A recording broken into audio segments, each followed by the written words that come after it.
रिश्ता एक दिन में नहीं टूटता, बल्कि धीरे धीरे छोटी छोटी बातों से टूटता है।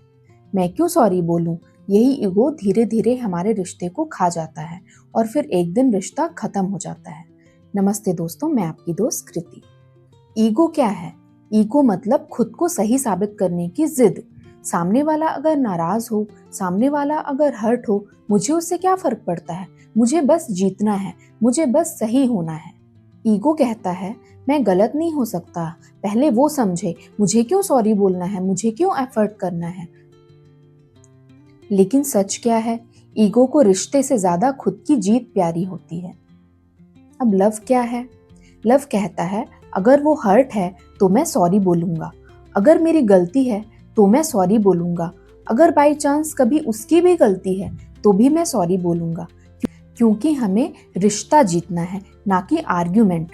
लव में आप दोनों हारते नहीं हो, बल्कि आप दोनों जीतते हो।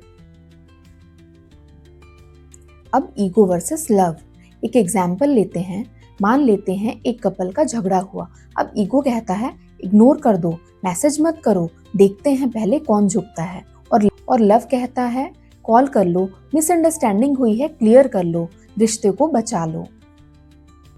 अब सोचो, अगर दोनों ईगो में रहें तो क्या होगा? धीरे धीरे छोटी सी बात बहुत बड़ी बन जाएगी, उन दोनों के रिश्ते में साइलेंस आ जाएगा, डिस्टेंस क्रिएट हो जाएगी और छोटी सी बात बड़ी बन जाएगी और धीरे धीरे वो रिश्ता कमजोर हो जाएगा। और हो सकता है कि एक दिन वो छोटी सी बात इतना बड़ा रूप ले ले कि वो रिश्ता खत्म भी हो जाए। लेकिन अगर एक भी इंसान लव चूज कर ले तो रिश्ता बच सकता है। आजकल हमारे अंदर ईगो इतना ज्यादा हो गया है कि हम छोटी सी बात भी सहन नहीं कर सकते, हम अंडरस्टैंड नहीं कर सकते कि कोई भी झुकना नहीं चाहता, कोई भी एडजस्ट नहीं करना चाहता। सबको लगता है मैं सही हूँ, मैं सही हूँ, मैं सही हूँ। और कोई भी थोड़ा सा सुन ले, थोड़ा सा एडजस्टमेंट कर ले, तालमेल बैठा कर चले, कभी एक ने सुन लिया, कभी दूसरे ने सुन लिया, और हम रिश्ते में एक बैलेंस बनाकर चलें, तो ईगो कभी भी रिश्ते को खराब नहीं करेगा। अब असली सवाल, ईगो रिश्ते क्यों तोड़ता है? ईगो आपका कम्युनिकेशन बंद करवा देगा, आप दोनों के बीच में डिस्टेंस ला देगा, और सबसे डेंजरस, ईगो आपको ये महसूस करवा देगा कि आप सही हो, जबकि अंदर से आप भी जानते हो कि रिश्ता टूट रहा है। तो फिर हमें क्या करना चाहिए? अगर आप ईगो से अपने रिश्ते को बचाना चाहते अगर आप सच में रिश्ता बचाना चाहते हैं तो याद रखिए, हर बार जीतना जरूरी नहीं है। कई बार सॉरी बोल देना कमजोरी नहीं, मैच्योरिटी होती है।